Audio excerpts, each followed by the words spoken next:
Hi, welcome to Richard Cabile YouTube channel, and for today's tutorial, I will be teaching you on how to add apps and silent notifications leave focus on iPhone X. But first, kindly subscribe to this channel and don't forget to hit the subscribe button and the bell to notify you for the new updates. And let's start.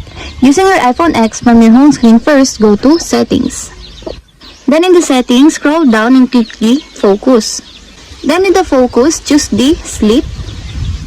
Then in the Sleep Focus, click Apps under the Silent Notifications. Then in the Notifications, you will see the positive sign under the Silent Notifications, and all you have to do is just click it to add the applications that you want. For example, you want to add FaceTime and Gcash. Just click the small circle beside, and if you're done, just click Done. And your application is on the list. And that's it. We have successfully add apps and silent notifications leave focus on iPhone X.